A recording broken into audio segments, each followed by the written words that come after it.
Oh, hey everybody, Wes McDonald here with my good friend Randy Dazo. How are you, Randy? I'm doing well, West. How are you? Oh, I'm great. I'm excited. So here we are in episode two of Assessments and Insights. And as you remember from our first episode, one of the first things that we started with, because we know that there are going to be some people that are tuning in and haven't seen us before, is an opportunity to meet Randy and West. So, Randy, why don't you tell the world a little bit about yourself? Well, should I say the same thing I did last time or just say something totally different? I don't know. Okay, so I am the Chief Strategy and Operations Officer at Keypoint Intelligence. It's been, very crazy week here, doing a lot of stuff around AI. Found a lot of cool applications. I actually sent one over to you last weekend, which was awesome. Super Um, power. Yeah, Really cool. yeah, really, really cool stuff. But yeah, so here at Keypoint Intelligence, what do I do? We're doing a lot of new strategy stuff, putting together some new things for 2025. Really excited about that. We're going to be talking about that with a lot of our clients pretty soon. But AI is a big part of it, of course. Absolutely. Yeah, Wes McDonald here at Go West at AI and partnering with Keypoint Intelligence on AI deliverables. And we've been in kind of the assessment business, I guess, for 20 some odd years.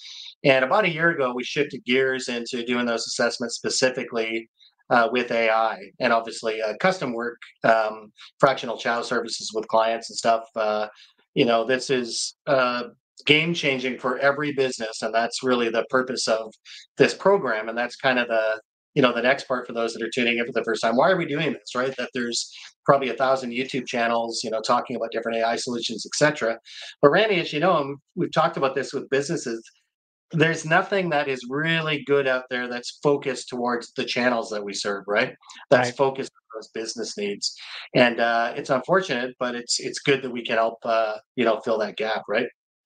Yeah, and a lot of companies are going through their transformation challenges, and of course, AI can absolutely help with, operational excellence, as we've been talking about.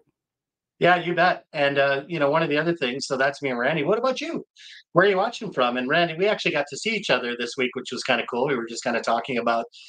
It was really nice to be able to go down to New Jersey and see you there. But I'm back in Canada, so in Fort Erie, right across from Buffalo. That's where I'm joining in from. And where are you, Randy? We're in Fairfield, New Jersey right now, and it's a nice sunny day. You actually had a good, span of weather coming down here too, going up and down. So you lucked out. Yeah, it was great. And for all those out there, let us know where you're watching from. So in the comments section, we'd love to hear and see where people are watching and joining from.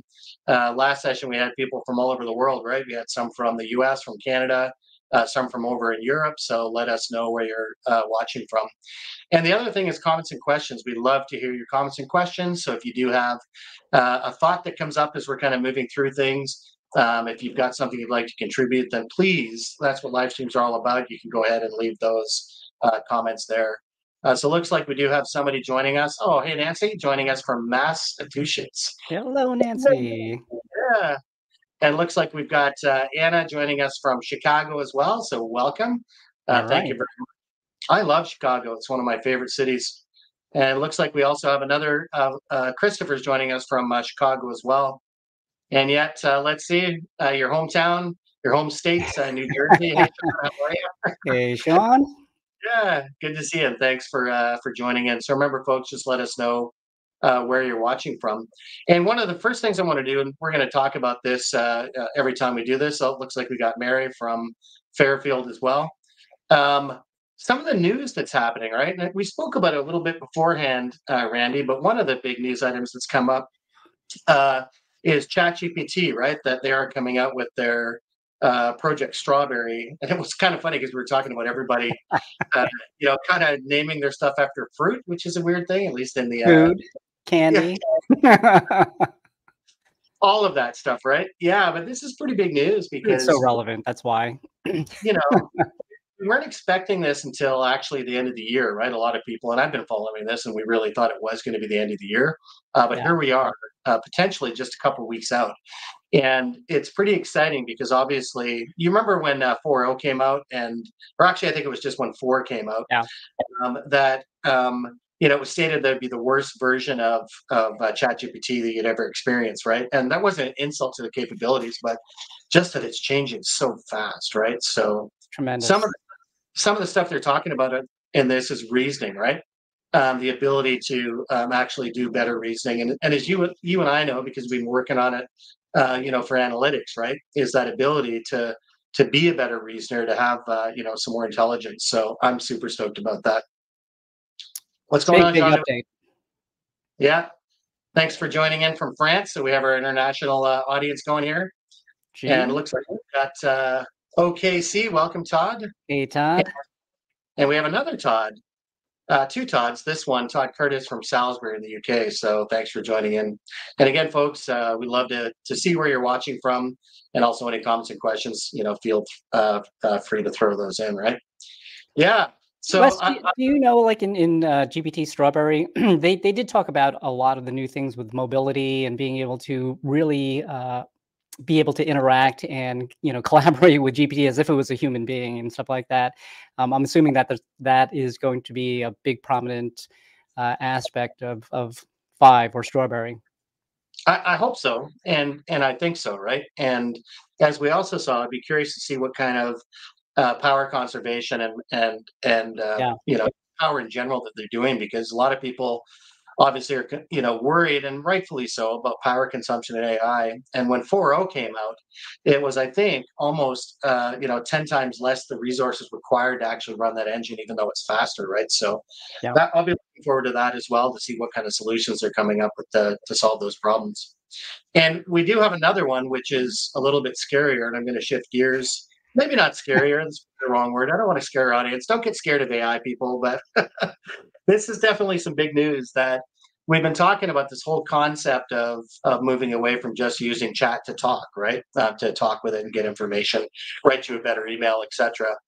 And Salesforce has definitely shot, across the bow of Microsoft and others, OpenAI, etc., by doing this hard pivot away from really just kind of large language models into actual autonomous AI agents. And maybe, Randy, you can talk a little bit about autonomous, what's scary about that.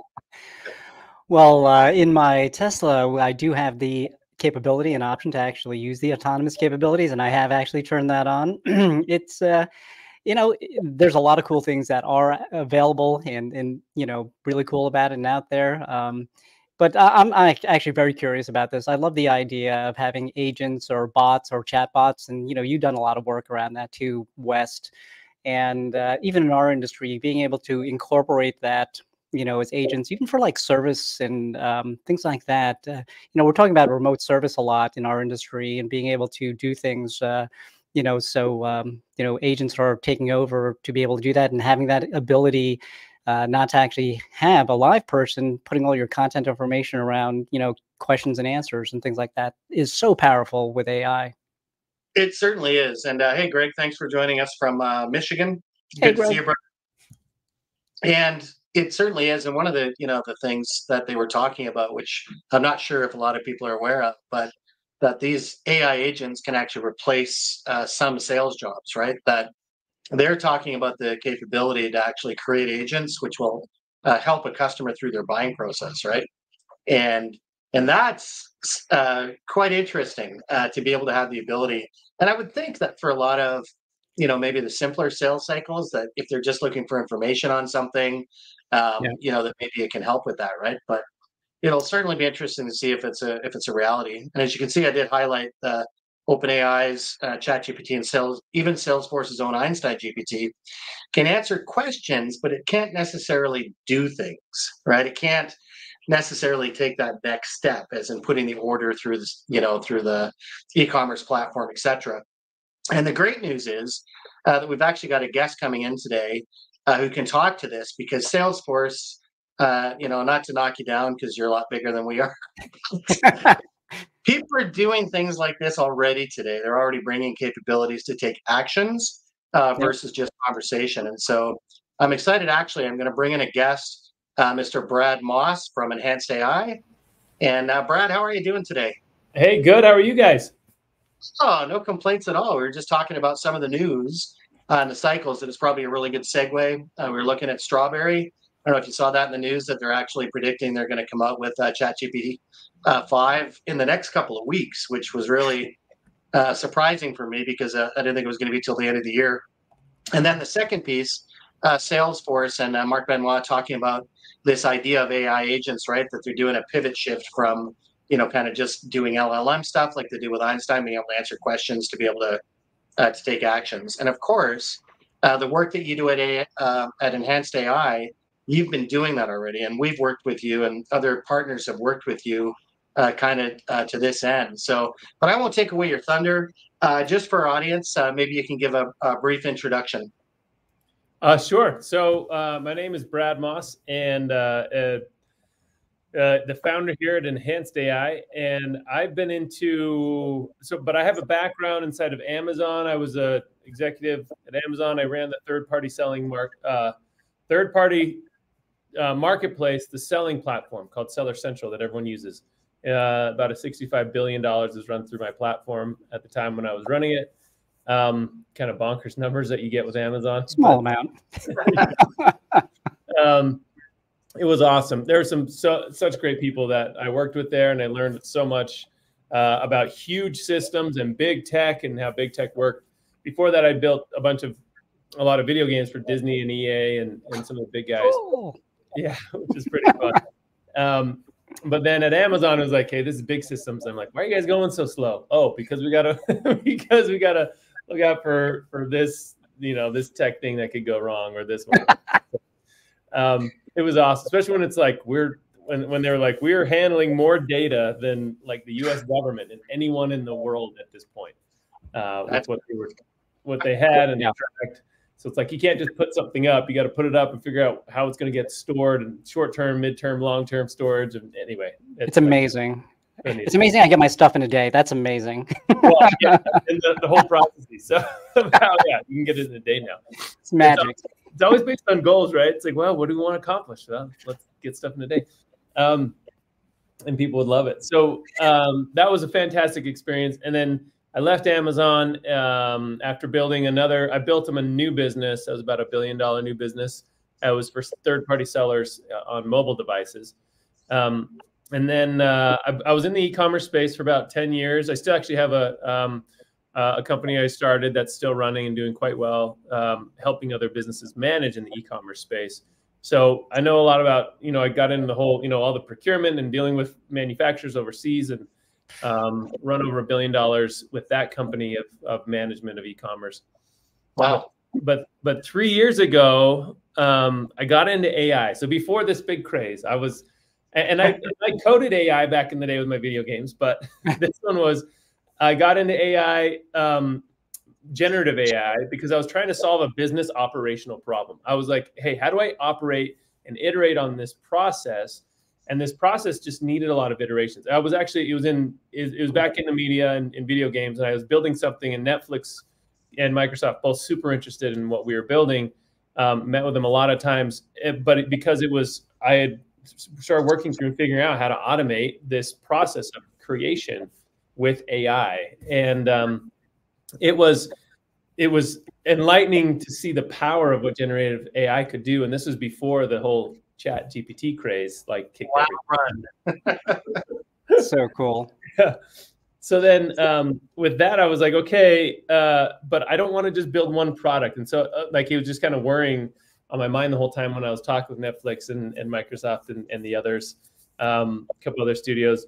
I was like, I don't want to just build one product, because it could just be, I don't like the defensibility, how it could be displaced too easily, because AI is way more powerful than just one product. And to me, AI is not a tool. And I think we think about it as a tool, here's this new, I got my AI app or my AI tool. It's a way of thinking. It's almost like a new way of just doing business and approaching work. And it's going to take a lot of us time to figure it out. But I think it's, people are coming along and doing some incredible stuff with it. But because of that kind of mindset and that shift, I was like, okay, I would rather build a platform where I don't have to be, so I'm technical enough to do technical stuff, but I'm actually a business guy, first and foremost. So I was like, how do we build a platform where I don't need any tech team, or any business person doesn't need a tech team? They can come in here and just quickly configure their prompting or their chaining or building kind of an AI agent. As we're talking about agents, it's almost like, hey, how do I build an AI agent as a marketer inside my marketing company or as a salesperson?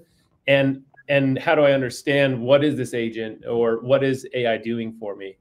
And so I built this platform called FluxPrompt, started the company Enhanced AI, and our flagship main product here is FluxPrompt, which puts things together and allows you to really quickly create. I mean, we've created chatbots that are like incredibly powerful just through this little, just some simple logic. Created sales process automation. We've done, and you might call them agents. Some people call them agents, which they are, I think, by definition. But it's also, you can call them a workflow, or it's really just AI implemented into your business and how you operate. Which the more I do it, the better it is. It's like I'm getting so much done.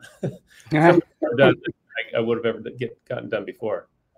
Yeah, and Greg commented, quote, unquote, I think he likes this one, I don't need any tech team, right? And Greg, I love my tech teams. I love them, but yeah, I call him a near futurist, and he'd probably kill me for that, right? But he's had a pretty good nose for, kind of looking at what trends are going to be in the technology space.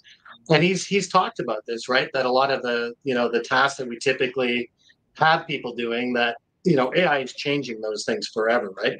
And certainly I've experienced that in my own workflows, kind of, et cetera. And I wonder, so let's talk a little bit about FluxPrompt. One of the things that I love that you do talk about is this AI automation workflows, right? So maybe dig into that a little bit for audience. What do you mean by that? What is this versus the traditional workflow automation? And you also got to consider, like, there are some tools that are built to just do something, right? And people are signing up for tools to do that one thing. With AI, my perspective is, well, I don't necessarily need just one tool. If I have an interface, I can just build what that tool would do for me, my own customized way. And so now I'm not stuck with the limitations that tool might have, or it can only do so many things. And so, for example, and I know there's tools that do this, but it was something that we built pretty quickly early on. We had a sales lead. Say you get a sales lead that comes in, right? Like through a form. What we've done is we take that lead and then we clean it, when we clean up the information from the tech side through an AI process. And we'd say, hey, clean this up through a call to an API. And then we say, hey, this is our pricing matrix. Give me how much we would quote this person based on our pricing matrix and based on the information we have. And then we say, hey, go do Google research about this company, everything that you know about them. Now go do a Google News search, everything that's in the news. And by the way, Google News search 70% of the time returns bad articles. So scrape all the articles and make sure it's about the company and not just an article. And so we do that in a quick step. And then we say, okay, here's the email format we like. Now write an email to this company based on what we can do for them and keep it in this format, 50 words or less or whatever, because no one reads long emails. And now the last step, now give this to my salesperson, which we package it all up and send it in to the salesperson. So within 30 seconds of a phone call, 30 seconds of a form coming in, how much to charge this person, all the information about that company, what you can do for that company, and you have an email that you can look at, brush up, pass on, or you can automate it if you wanted to send the email yourself or automation. Wow. I mean, that is like, that's the dream, right? Like to actually take these actions across these different platforms.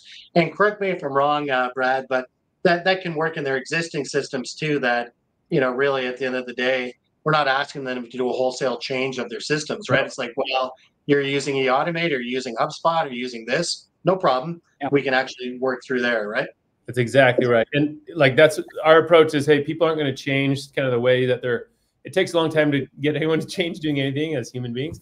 But so we come to you wherever you are, right? And here's a tool that if you need to just not do, or if you need to skip a bunch of these systems and do it on your own inside the tool, great. If you need to integrate into these tools, here's the way to plug into these systems and just have AI at your fingertips right away, ready to do these powerful powerful workflows. Yeah, and we've spoken about some fails in the past, right? That there are limitations, right? That one, I won't name names. I did last time, and I won't today. But they have a little orange device, which is apparently supposed to be able to order Uber and get you food, right?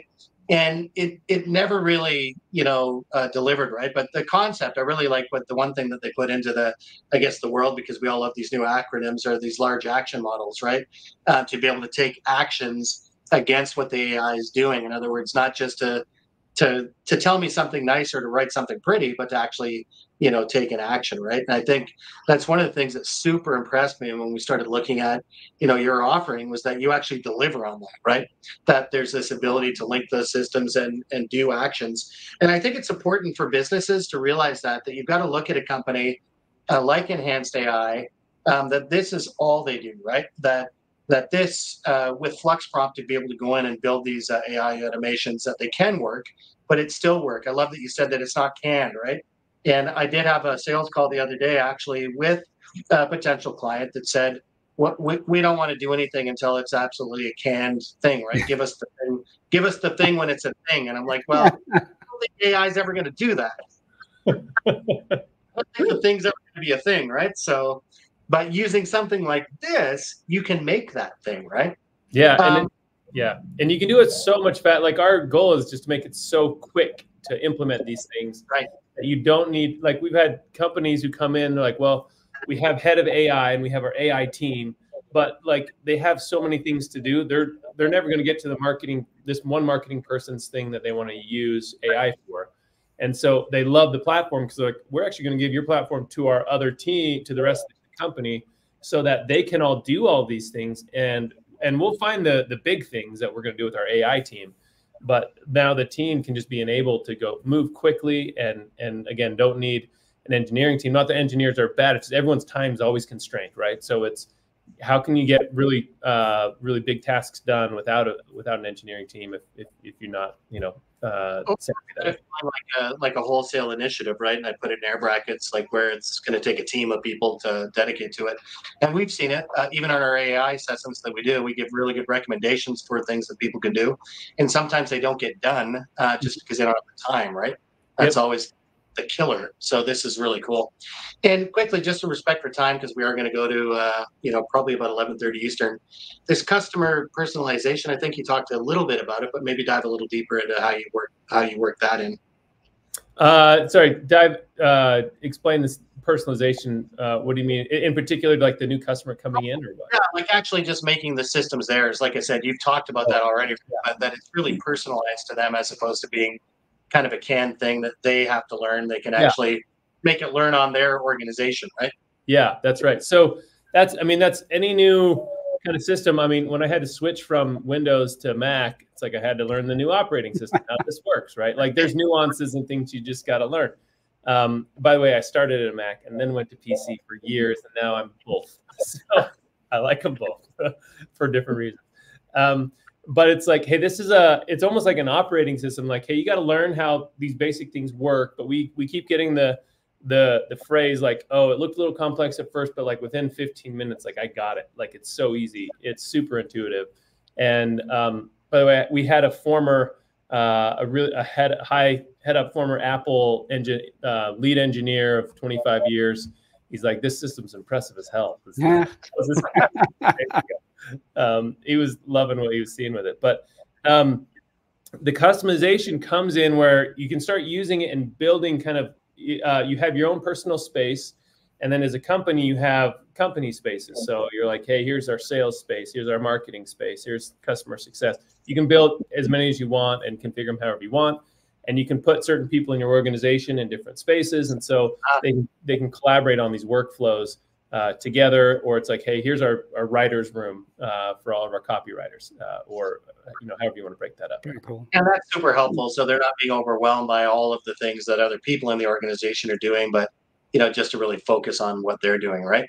Yeah, 100%. Yep. Yeah. And the last thing, I mean, obviously, talking about data security, right? And this is, something that all organizations are thinking about. We've heard from so many clients saying, I don't trust AI. I'm not going to use any of my data, et cetera. Right. So how can clients think about this differently? And this doesn't even have to be an enhanced AI feature, but how can they look at bolstering their data security efforts with AI and mitigating some of those potential threats, et cetera? I think there's a lot of interesting cross signals in the news that people are getting mixed up with. And it's not their fault either. It's just there's a lot of detail. AI in general are these little brains, right? I consider each LLM like a brain. When you're talking into a third-party one, that brain can keep learning and change and evolve. If you have your own brain on your own little system, like that's never going to change, right? It's like that's its own isolated component. Now, a lot of the open ones like OpenAI and Anthropic and Google, they have very strict guidelines that they laid out there saying, hey, if it's a third party calling through an API, we don't train any of that data, which means nothing's getting learned. But what most people are confusing is that when I use ChatGPT, they say really clearly, we are learning on your data. We are learning on your data, like on all of your conversations. That's why it's free. It's only free because they're learning from you. That's why it's free. It's an exchange. It's free because you're giving them something back. That's right. That's right. And the APIs we pay for every single token that goes through. So there's no it's not free and nothing's getting learned on those. So, but aside from that, even if you want more security, so our system actually has a full layout of like which models you want, and you can actually turn them off globally. You can turn them off by space. Hey, I never want our team to use anything OpenAI or never use Google or whatever it might be. Or you can turn off specific models, and so your team can't use those if you're worried about security. So we've actually taken that very seriously, so companies can completely turn things on and off on how people use it and which space they're using it with. And that's really great guardrails. And then you can go even more extreme, which is saying, let's take our own brain and put it up and have us host it and put it in a server and run it inside of our platform for you. And so then that becomes just your own brain that never gets trained or learned on anything. It's just your own copy of something. Yeah. And I'm glad you shared that because, one of the problems is that this idea of the freemium, right? When people are getting something for free, that I tell people that not all currency is dollars, right? That there's always an exchange. So if it is free, then they definitely expect something in return, for that, because nothing is free and it is information, right? So it's really nice to hear about how, when you talk about the API integration for what you do, how OpenAI works with that, what their terms of service are, which is we won't use it. You're paying for this service. It's not going to be used in that data at all, right? And a lot of people just don't understand that difference. So I'd encourage everyone that's watching today or listening, depending on how you're consuming this, really look for the information about how you can keep your information secure, because you can. It's not a blanket statement that all AI is bad, that it's going to be training on your information. Yep. You just have to be making sure that whatever you're using actually doesn't do that. And I know, for example, Brad, like I use the ChatGPT Team Edition, right? That one also has no capability of using your information for training. So even if you're just using a simple thing like the right version of the product, it's something there, right? Yep. But, I mean, we've all had the scares. I understand why people are worried, because back in the day, what was like Samsung's, all their engineers put stuff up there and then everyone's reading it. That big scares it's going to last for years, right? But so yeah, it won't end though. But I tell people as well that, when you look at other systems that we have, that this is nothing new, right? Like I always tell people, if you're not going to use AI because you're worried about security, there's 3 other tools you have to stop using immediately, right? Number 1 is email. You should never, ever use email again if you're worried about security, because of phishing campaigns, people sending attachments they shouldn't be sending, leaking financial information. So if you're really worried about AI security, don't use email. The other thing is, stop using cell phones, because they can take pictures of, screen grabs of things and take those things. Like I'm being a little tongue in cheek, but the idea being that what we have to learn to do is to mitigate the risk with the reward. And I would say that what you do with AI, because it doesn't have the chance to do the training, et cetera, that's the question people have to ask, is just how are you mitigating it, right? Yeah, completely. And it's a new technology. Imagine AI is like the internet, right? Back in the day, everyone's like creating their chief internet officers in their companies, But Yeah. then they did away with them because it's becoming ubiquitous everywhere. Yeah. AI is the same thing. Everyone's creating head of AIs, which is great for short term, but like it's going to be everywhere, and it's just going to impact and permeate through everything we're doing. Pervasive, totally pervasive. Yeah, 100%. Wow. Well, listen, I appreciate it. We are down to the bottom of the half hour, so certainly to make sure that if people want to get in touch with you, that they can go to enhanced.ai, and certainly you can reach out to me or to Randy as well. That's an organization that we love to work with and do recommend to our clients through our assessment process as well. So we can certainly help you to get that. If you want to learn more about Keypoint Intelligence and their AI offerings, you can obviously go to keypointintelligence.com. You can also go to my website to see some of the things that we do independently if you're not working within our channels. And then just ask how we can help, right? That, one of the big things about AI in business right now is just the confusion about where to start, and we can certainly help. That's what we do. And as Randy mentioned at the beginning of the call, when we were talking through the noise, Keypoint is heavily invested in AI solutions for business and making sure that both, just as the name of our program elicits, it's about assessments and insights that we can make sure that we can help you better understand what you need internally and give you insights on some of the things that you could be doing in the future to make it more powerful, like using organizations like Enhanced AI. So, Brad, I can't thank you enough for joining us on the show today. Yeah. Hey, thanks so much. I really enjoyed our time here. Terrific. Yeah. Thanks, Brad. And listen, for everyone else out there that was kind enough to join us today, we can't thank you enough. We'll be doing another episode in 2 weeks. And Randy, I didn't do my homework, so I can't remember which one that is. I didn't bring the banner up like I was supposed to. I didn't have it either. Sorry. Surprise! In 2 weeks, you're going to see another powerful episode, and we certainly look forward to welcoming there. And Randy, great to see you again. And to everyone else out there in the world, as I like to say, keep learning and be curious. Awesome. And thanks for coming in, Greg.